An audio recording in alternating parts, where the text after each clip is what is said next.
Hello everyone, welcome to Music Theory Classes, one stop solution for all music theory exams। आज की class में हम पढ़ने वाले हैं ग्राम के बारे में। संगीत में तीन ग्राम होते हैं आपके, षड्ज ग्राम, मध्यम ग्राम और गंधार ग्राम। तीनों के ही बारे में आज हम डिस्कस करेंगे आज की क्लास में। तो स्टार्ट करते हैं। ये हमारा बैच है नेट जेआरएफ के लिए या अदर कॉम्पिटिटिव एग्जाम्स के लिए। गारंटी बैच है, आप ज्वाइन कर सकते हैं, हमें कॉन्टेक्ट कर सकते हैं किसी भी प्रकार की कोचिंग के लिए। तो चलिए क्लास स्टार्ट करते हैं। ग्राम ग्राम होता क्या है? ग्राम की डेफिनेशन क्या है कि स्वरों के समूह को ग्राम कहते हैं। यही ग्राम की डेफिनेशन है। जब सात स्वर एकत्रित किए जाते हैं, इकट्ठे किए जाते हैं, उस समूह जो बनता है सात स्वरों का, उसी को संगीत में ग्राम कहते हैं। क्लियर? सात स्वरों के समूह को संगीत में ग्राम कहते हैं। और जो पाश्चात्य भाषा है या वेस्टर्न संगीत है, उसमें इसको स्केल कहते हैं। स्केल कहते हैं। जो वेस्टर्न संगीत है उसमें, वेस्टर्न म्यूजिक है उसमें, जैसे आज के टाइम पे हमारे हैं सी शार्प, सी, डी शार्प, ये अलग अलग स्केल है, वही ग्राम है। स्केल ग्राम एक ही चीज है, ठीक है। आसान भाषा में समझे तो जैसे लड़कों के लिए स्केल है। बहुत सारे जो नॉर्मली लड़के गाते हैं वो पहले काले से गाते हैं, पहले काले से, ठीक है। लड़कियों के लिए क्या स्केल है? पांचवा काला है, पांचवे काले से गाते हैं, ठीक है। तो ये क्या है? ये स्केल है, ठीक है। उसी प्रकार से प्राचीन समय में आपका गायन के लिए या वादन के लिए केवल दो ही स्थान थे, दो ही स्थान थे जिनको ग्राम कहा गया था। वो दो स्थान कौन कौन से थे? एक थे षडज, षडज ग्राम, और दूसरा था मध्यम ग्राम, मध्यम ग्राम। ये दो ग्राम थे जिन पर आपका गायन या वादन होता था, मतलब दो स्केल थे। आज के टाइम पे तो जैसे हमारा आधार स्वर सा स्वर को मानते हैं, हमारे संगीत में सा स्वर आधार है और इक्वली टेम्पर्ड स्केल है, इक्वली डिस्ट्रीब्यूट है सारे स्वर। तो आप किसी भी स्वर को सा मानकर आगे अपना सप्तक बना सकते हैं। लेकिन प्राचीन काल में ऐसा नहीं था। प्राचीन काल में जो सा स्वर है वो आधार स्वर नहीं होता था, सा स्वर को आधार स्वर नहीं मानते थे। इसलिए केवल दो ही स्केल थे, दो ही जगह थी जहाँ से आप गायन या वादन कर सकते थे। वो दो जो जगह थी उन्हीं का नाम क्या था? ग्राम था। पहले आप षडज ग्राम था, षडज ग्राम में अलग अलग तरीके से स्वरों को सजाया हुआ था, ठीक है, श्रुतियों के हिसाब से स्वरों को सजाया हुआ था। दूसरा जो ग्राम था मध्यम ग्राम था, इसमें स्वरों को अलग उससे सजाया हुआ था, अलग तरीके से सजाया हुआ था, अलग श्रुतियों के हिसाब से डिफरेंस से सजाया हुआ था। तो ये दो स्थान थे जहां से आप मुख्यतः गायन या वादन कर सकते थे। इसी को आप संगीत में ग्राम कहते हैं। क्लियर? जैसे आप स्केल से समझ सकते हैं, जिस प्रकार आज हमारे अलग अलग स्केल हैं, किसी का स्केल अलग है, किसी का स्केल अलग है, उसी प्रकार से प्राचीन टाइम पे केवल दो स्केल होते थे, षडज ग्राम और मध्यम ग्राम, ठीक है। षडज और मध्यम ये दो स्केल होते थे, उन्हीं से केवल गायन या वादन होता था। क्लियर? अब जो ग्राम शब्द है, ये इंपॉर्टेंट क्वेश्चन है पेपर के पॉइंट ऑफ व्यू से। ग्राम शब्द की सर्वप्रथम जो व्याख्या की है वो मतंग ने की थी। ग्राम शब्द के जो बताया था सबसे पहले वो मतंग ने बताया था। और मतंग के ग्रंथ का क्या नाम था? बृहदेशी नाम था। आपके पेपर में दोनों आ सकते हैं, या तो सीधा ग्रंथ आ सकता है, ग्रंथ का नाम दे सकते हैं बृहदेशी, या विद्वान का भी नाम पूछ सकते हैं। तो ग्राम शब्द की सर्वप्रथम जो व्याख्या की थी वो मतंग ने की थी। ग्राम में स्वर, श्रुति, मूर्छना, जाति, राग आदि का व्यवस्थापन होता है, सारे ग्राम में ही समाहित होते हैं। राग के व्यवस्थापन में भी ग्राम सहायक होता है। अब ये दो इंपॉर्टेंट पॉइंट है आपके। भरत ने केवल दो ग्राम माने। वैसे तो हमारे संगीत में तीन ग्राम है, षडज ग्राम, मध्यम ग्राम और गंधार ग्राम। लेकिन भरत ने अपने जो ग्रंथ है, भरत का जो ग्रंथ है नाट्य शास्त्र, उसमें केवल दो ही ग्रामों का उल्लेख किया है उन्होंने। इंपॉर्टेंट क्वेश्चन है, वो दो ग्राम कौन कौन से थे? षडज ग्राम और मध्यम ग्राम। षडज ग्राम और मध्यम ग्राम, केवल दो ही ग्रामों का उन्होंने अपने ग्रंथ में जो है चर्चा की है। नारद ने तीन ग्रामों की। नारद जी के ग्रंथ थे नारदीय शिक्षा, संगीत, मकरंद, ये ग्रंथ है नारद जी के। उन्होंने तीन ग्रंथ बताए हैं आपके, षडज ग्राम, मध्यम ग्राम और गंधार ग्राम। लेकिन भरत ने केवल दो ही ग्रामों का वर्णन किया है, ठीक है। गंधार ग्राम को संगीत कलाधर एक ग्रंथ, संगीत कलाधर ग्रंथ है, उसमें निषाद ग्राम कहा गया है, ठीक है। संगीत कलाधर ग्रंथ में गंधार ग्राम को निषाद ग्राम कहा गया है। क्यों कहा गया है? क्योंकि जो गंधार ग्राम है उसका जो स्टार्टिंग स्वर है, जिससे गंधार ग्राम स्टार्ट होता है, वो नी स्वर से स्टार्ट होता है। इसलिए संगीत कलाधर जो ग्रंथ है उसमें गंधार ग्राम को निषाद ग्राम भी कहा गया है, ठीक है। आगे बढ़ते हैं। ग्रामों की संख्या तीन है, बताया अभी, षडज ग्राम, मध्यम ग्राम और गंधार ग्राम। व्यवहार में प्रैक्टिकल यूज में केवल दो ही ग्राम आते हैं हमारे, कौन कौन से? षडज ग्राम और मध्यम ग्राम। प्रैक्टिकल यूज में गाने और बजाने में केवल दो ही ग्रामों का प्रयोग होता है, षडज ग्राम और मध्यम ग्राम। गंधार ग्राम का प्रयोग ऐसा बोलते हैं कि गंधार ग्राम का प्रयोग केवल देवता लोग करते थे और वो स्वर्ग में करते थे, इसलिए उसको स्वर्गवासी ग्राम कहा गया है। गंधार ग्राम को स्वर्गवासी ग्राम कहा गया है। पृथ्वी पर गंधार ग्राम को गा पाना मनुष्य के लिए संभव नहीं था, इसलिए केवल देवता ही उस ग्राम को गाते हैं। इसलिए मुख्य आपके जो व्यवहार में थे, प्रैक्टिकल यूज में थे हमारे यहाँ पे धरती पे, हमारे इसमें तो केवल दो ही ग्राम थे आपके, षडज ग्राम और मध्यम ग्राम। ठीक है, षडज ग्राम को प्रमुख ग्राम माना गया है। षडज ग्राम से ही आगे आपकी तो जो है मध्यम ग्राम बना है षडज ग्राम से। तो षडज ग्राम आपका बेस ग्राम है, षडज ग्राम को ही प्रमुख ग्राम माना गया है। एक ग्राम में 22 श्रुतियां होती है, इंपॉर्टेंट पॉइंट है।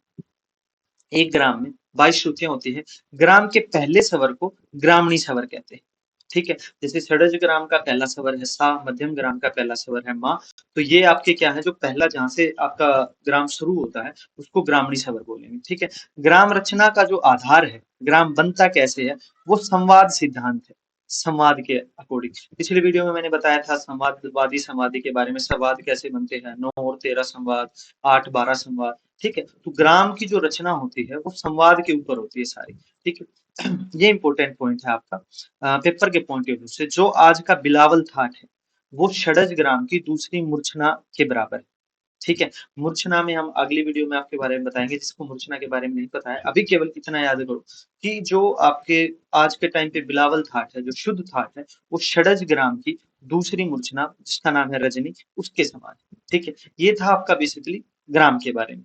अब ग्राम संज्ञा जो है, आपके जो दो ग्राम है आपके षडज ग्राम और मध्यम ग्राम, उनको ये षडज और मध्यम संज्ञा संज्ञा मतलब ये नाम कैसे मिले, षडज और मध्यम ही नाम क्यों मिले, वो देखते हैं। स्वरों में षडज तथा मध्यम प्रधान होने से, दो स्वर प्रधान थे पूरे सारे स्वरों में, तथा उनके दो दो संवादी होने से, सप्तक में उनके दो दो संवादी होने से जो दो हमारे मुख्य ग्राम थे उनका नाम षडज और मध्यम ग्राम रखा गया। ठीक है, एक तो षडज और मध्यम प्रधान स्वर थे, दूसरा उनके दो दो संवादी थे सप्तक में, स्वर सप्तक में, पूरे सप्तक में उनके दो दो संवाद लिए हुए थे। ठीक है, उसके बारे में मैंने स्वर वाली वीडियो में बताया है, संवाद के बारे में, आप जिन्होंने नहीं देखी है जाके देख सकते हैं। इसीलिए जो दो मुख्य हमारे ग्राम थे उनका नाम षडज तथा मध्यम पड़ा है। ठीक है, अब षडज का क्या है, यह अन्य 6 स्वरों का कारण है, षडज है, इसलिए इसको षडज कहा गया है।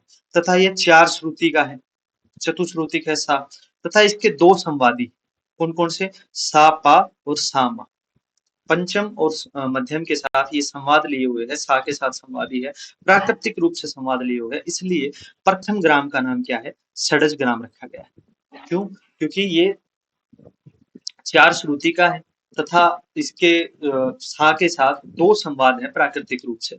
सा और मा में 9 श्रुति का संवाद है, सा और पा में 13 श्रुति का संवाद है, संवाद लिए हुए हैं, इसलिए जो पहले ग्राम का नाम पड़ा वो षडज ग्राम रखा गया। ठीक है, दूसरा आपका जो ग्राम है मध्यम ग्राम। मध्यम ग्राम का नाम क्यों रखा गया, क्योंकि प्राचीन समय में मध्यम स्वर को अविनाशी, अविलोपी तथा अविभाज्य माना जाता था। ठीक है, तथा यह सप्तक के बिल्कुल मध्य में था, इसीलिए दूसरे ग्राम का नाम मध्यम ग्राम पड़ा। ये भी 4 श्रुति का है और इसके भी दो आपके जो है संवाद है, समाधि लिए हुए हैं 9 की दूरी पर और 13 की दूरी पर। ठीक है, तो इसीलिए दूसरे ग्राम का नाम क्या है आपका, मध्यम ग्राम पड़ा। ये थी ग्राम संज्ञा कि जो दो आपके मुख्य ग्राम है उनके नाम षडज और मध्यम ही क्यों रखे गए। क्लियर? अब हम बात करते हैं षडज ग्राम के बारे में। देखो ग्राम, बिल्कुल ग्राम में आपको दो तीन चीजें ही याद रखनी है। पहली चीज ये याद रखनी है कि ग्राम में आपकी श्रुतियों का कैसे सजाया गया, श्रुतियों को सजाया कैसे गया। तो सबसे पहली चीज ये रखनी है, याद रखनी है 4 3 2 4 4 3 2, ये आपका जो क्रम है ये षडज ग्राम का। अगर आपके स्वर इतनी श्रुतियों की दूरी पर है तो ये आपका षडज ग्राम है। दूसरा 4 3 2 4 3 4 2 अगर है तो वो आपका मध्यम ग्राम होता है। सबसे इंपॉर्टेंट यही है कि 7 स्वरों की श्रुतियों का याद रखना है कि कौन कौन सी कितनी श्रुति है। ठीक है, षडज ग्राम को प्रमुख ग्राम माना गया है। षडज ग्राम में सापा जो संवाद है वो प्रमुख रूप से रहता है। ठीक है। षडज स्वर से शुरू होने के कारण इसको षडज ग्राम बोला गया है। इसमें 7 स्वर हैं, वो 4-3-2 4-4-3-2 श्रुतियों के होते हैं। जैसे सा स्वर है वो 4 श्रुतियों का है, रे 3 श्रुतियों का है, 2 श्रुतियों का गा स्वर है, मा स्वर 4 श्रुतियों का है, पा स्वर 4 श्रुतियों का है, धा स्वर 3 श्रुतियों का है तथा नी स्वर वो है आपका 2 श्रुतियों का है। तो इस प्रकार से जब आपकी सप्तक बनता है, आपका एक 7 स्वरों का समूह बनता है, तो उसको षडज ग्राम बोलेंगे। ठीक है। समझाने के लिए जैसे ये है, सा है आपके 4 श्रुतियों का है, ये 4 श्रुतियों का आपका सा है। प्राचीन टाइम में जो स्वर थे वो अपने अंतिम श्रुति पर स्थापित होते थे। आज के टाइम पे जो स्वर है वो अपने पहली श्रुति पर स्थापित है। ठीक है। तो ये पहले वीडियो में बताया है मैंने। तो सा जैसे 4 श्रुतियों का है, रे 3 श्रुतियों का है, गा 2 श्रुतियों का है, मा 4 श्रुतियों का है, पा 4 श्रुतियों का है और आपका धा 3 श्रुतियों का है और नी है 2 श्रुतियों का है। जब इस तरीके से स्वरों को सजाया जाता है एक सप्तक में, तो वो जो आपका ग्राम बनेगा वो षडज ग्राम कहलाएगा। क्लियर। 4-3-2 4-4-3-2 इस क्रम में जब श्रुतियों को सजाया जाएगा, स्वरों को सजाया जाएगा, तो जो आपका ग्राम बनेगा वो षडज ग्राम कहलाएगा। उसके बाद है आपका मध्यम ग्राम। मध्यम ग्राम में क्या है, मध्यम स्वर से शुरू होने के कारण इसको मध्यम ग्राम कहते हैं। ठीक है। इसमें सा और मा का संवाद प्रमुख होता है। षडज ग्राम में सा और पा संवाद रहता है, इंपॉर्टेंट पॉइंट है। और मध्यम ग्राम में सा और मा संवाद रहता है। ठीक है। संगीत रत्नाकर के अनुसार क्या है कि पंचम की एक श्रुति कम करने पर या एक श्रुति उतारने पर मध्यम ग्राम बनता है। मैंने बताया था ना, प्रमुख जो ग्राम है वो आपका षडज ग्राम है। षडज ग्राम में ही बदलाव करके आपका मध्यम ग्राम बना है। ठीक है। तो आपका मेन जो ग्राम है, जो प्रमुख ग्राम है, वो आपका षडज ग्राम है। षडज ग्राम में एक श्रुति पा स्वर की एक श्रुति नीचे उतारने पर आपका मध्यम ग्राम बनता है। जैसे ये देखो, जो आपका षडज ग्राम था, ये आपका षडज ग्राम है, ये आपका मध्यम ग्राम है। षडज ग्राम में पा स्वर 17वीं श्रुति पर था, बाकी श्रुतियां वही है। सा भी 4 पर है, रे भी 7 श्रुति पर है, गा भी 9वीं श्रुति पर है, मा भी 13वीं श्रुति पर है। पा स्वर षडज ग्राम में 17वीं श्रुति पर था। जब इसको पा स्वर को 17वीं श्रुति से 16वीं श्रुति पर ले आया गया, तो आपका केवल मध्यम ग्राम बन जाता है। क्लियर। यही खास अंतर है आपका, मेन अंतर यही है आपका षडज ग्राम में और मध्यम ग्राम में। जब षडज ग्राम के पा स्वर को एक श्रुति नीचे उतार के 16वीं श्रुति पे ले आया गया, तो आपका मध्यम ग्राम बनता है। यहीं से आपके डायरेक्ट क्वेश्चन आते हैं पेपर में कि मध्यम ग्राम में पा स्वर कौन सी श्रुति पर है, 16वीं श्रुति पर है, और दूसरा कितनी श्रुतियों का है। अब जब पा उतार के नीचे 16वीं श्रुति पे आ गया, तो ये कितनी श्रुतियों का स्वर बन गया, 3 श्रुतियों का हो गया। ठीक है। और इसमें धा जो था, अभी 17वीं श्रुति धा में ऐड होगी, तो धा जो है वो 4 श्रुति का हो गया। ठीक है। क्लियर। ये आपका मुख्य अंतर है। यहीं से मेन क्वेश्चन आते हैं कि मध्यम ग्राम में धा कितनी श्रुति का है, 4 श्रुति का, और पा कितनी श्रुति का है, 3 श्रुति का। बाकी आपके सेम रहते हैं षडज ग्राम की तरह। क्लियर। ये देखो, इसमें पंचम 3 श्रुति का तथा दैवत इसमें 4 श्रुति का हो जाता है। बता दिया, पा को जब एक श्रुति नीचे उतारेंगे तो ये हो जाएगा। इसमें जो श्रुतियों का क्रम होता है वो 4-3-2 4-3-4-2, ये आपको याद रखना है। 4-3-2 4-3-4-2 मध्यम ग्राम का, 4-3-2 4-4-3-2 ये रहेगा आपका षडज ग्राम का। क्लियर। ठीक है। ये है, बाकी सारी चीजें सेम है। आपकी जो पास अवर है उसको 16वीं श्रुति पे लेके आपका मध्यम ग्राम होता है। ठीक है। यही इसमें मुख्य अंतर है आपका षडज ग्राम में और मध्यम ग्राम में। उसके बाद है आपका ग्रामणी स्वर। ग्रामणी स्वर क्या होता है, ग्राम के मुख्य स्वर को ग्रामणी स्वर कहते हैं, या ग्राम के प्रथम जो स्वर है उसको ग्रामणी स्वर कहते हैं। जैसे आपका षडज ग्राम स्टार्ट होता है सा स्वर से, मध्यम ग्राम स्टार्ट होता है मा स्वर से, तो जो सा और मा स्वर है ये आपकी ग्रामणी स्वर है। अब ग्रामणी स्वर भी कुछ ऐसे ही नहीं है कि किसी से भी उठा के शुरू कर दिया और ग्रामणी स्वर बन गया, नहीं। ग्रामणी स्वर बनने के लिए भी कुछ विशेषताएं होनी जरूरी है, कुछ विशेष बातें होनी जरूरी है। ग्रामणी स्वर में क्या क्या बातों का होना जरूरी है, पहली बात तो ग्रामणी स्वर जो है वो 4 श्रुति का होना चाहिए। ठीक है। उससे अगले जो स्वर है, ग्रामणी स्वर से अगला जो स्वर है वो 3 श्रुति का होना चाहिए। मतलब वो खुद 4 श्रुति का होना चाहिए, उससे नेक्स्ट जो स्वर है वो 3 श्रुति का होना चाहिए, तथा उससे 9 और 13 श्रुति के अंतर पर 2 संवाद होने चाहिए। ये 3 आपकी विशेषताएं हैं ग्रामणी स्वर की। जो ये जिस स्वर में होंगे वही स्वर आपका ग्रामणी स्वर बन सकता है। अब ये जो तीनों विशेषताएं थी ये केवल 2 ही स्वरों में थी, सा में और मा में। सा और मा, ये केवल दो ही स्वरों में थी, इसीलिए आपके जो दो मुख्य ग्रामीण स्वर हैं वो सा और मा है। आपके दो ग्राम जो स्टार्ट होते हैं सा और मा स्वर से स्टार्ट होते हैं। सा चार श्रुति का है, चार श्रुति का सा है। इससे अगला स्वर रे है वो तीन श्रुति का है। दो कंडीशन पूरी। सा और इससे 9 और 13 श्रुति की दूरी पर आपके संवाद लिए हुए हैं, प्राकृतिक संवाद है। माँ भी खुद चार श्रुति का है। उससे अगला जो है मध्यम ग्राम में पा स्वर वो तीन श्रुति का है। ठीक है, और माँ के साथ भी दो आपके 9 और 13 श्रुति की दूरी पर दो संवाद है। तो ये जो आपके ग्रामीण स्वर की जो विशेषताएं हैं, केवल दो ही स्वर जो कंप्लीट कर पाते थे, इसीलिए दो आपके जो मुख्य ग्राम है वो स्टार्ट होते हैं सा स्वर से और मा स्वर से। क्लियर? तो ये था आपका ग्राम से रिलेटेड। इससे बाहर कोई भी क्वेश्चन नहीं आएगा, यही है सारा ग्राम जितना भी है, सारा एक ही वीडियो में हमने कर लिया है। अब कुछ इंपॉर्टेंट क्वेश्चन है, पेपर के पॉइंट ऑफ व्यू से अलग है। जैसे मैंने बताया था, भरत ने दो ग्रामों का वर्णन किया है, भरत ने केवल दो ग्राम का वर्णन किया है। ठीक है, षडज ग्राम का और मध्यम ग्राम का, इंपॉर्टेंट पॉइंट है। और जो गंधार ग्राम का जो वर्णन किया गया है वो आपका मतंग ने, नारद ने और शारंग देव जी ने किया है। मतंग का ग्रंथ है बृहदेशी, शारंग देव जी का ग्रंथ है संगीत रत्नाकर और नारद का ग्रंथ है नाट्य शिक्षा और संगीत मकरंद। ठीक है, आपको सभी विद्वानों के ग्रंथों के नाम भी पता होने चाहिए। तो गंधार ग्राम का वर्णन इन तीन ग्रंथों में किया गया है।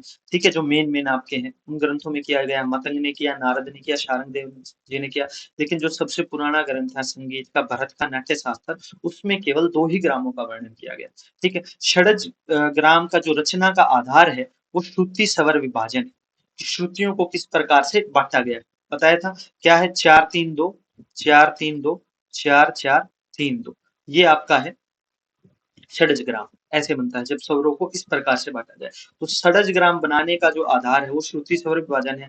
मध्यम ग्राम की रचना का जो आधार है वो षडज ग्राम है, क्योंकि षडज ग्राम में पा स्वर की एक श्रुति कम करके जब तीन श्रुति का पा बना देते हैं, चार श्रुति का धा बना देते हैं, तो आपका मध्यम ग्राम बनता है। मतलब षडज ग्राम में हेर फेर करके ही आपका मध्यम ग्राम बनता है। तो मध्यम ग्राम की जो रचना का आधार है वो षडज ग्राम। इंपोर्टेंट क्वेश्चन है। ठीक है, और उसके बाद लास्ट है आपका वराली मध्यम। जो मध्यम ग्राम का जो पंचम है उसको वराली मध्यम बोलते हैं। ठीक है, मध्यम ग्राम का पंचम जो आपकी 16वीं श्रुति पर होता है उसको क्या बोलते हैं, वराली मध्यम, उसका दूसरा नाम। चलिए, तो ये था आपका ग्राम के बारे में। सारी हमने पूरे डिटेल से इसको पढ़ लिया है। ग्राम का इससे बाहर ग्राम में कुछ भी नहीं है, एक क्वेश्चन भी नहीं छोड़ा है। ठीक है, तो आप हमारे अगर चैनल पर नए हैं तो आप हमारे चैनल को सब्सक्राइब कर सकते हैं, हमारे टेलीग्राम चैनल को ज्वाइन कर सकते हैं, और आपको बैच से रिलेटेड कोई भी इंफॉर्मेशन चाहिए तो आप हमें व्हाट्सएप कर सकते हैं या हमारे नंबर पर कॉल करके पूछ सकते हैं। ठीक है, और आपको अगली वीडियो किस टॉपिक पे चाहिए या कौन सा टॉपिक आपको क्लियर करना है, किस वीडियो पे टॉपिक बना के हम डाल लें अगली वीडियो, वो उसके बारे में आप कमेंट कर सकते हैं। आपको वीडियो कैसी लगी, आपका टॉपिक कवर हुआ या नहीं हुआ, समझ में आया या नहीं नहीं आया, इसके बारे में भी आप कमेंट कर सकते हैं। Thank you.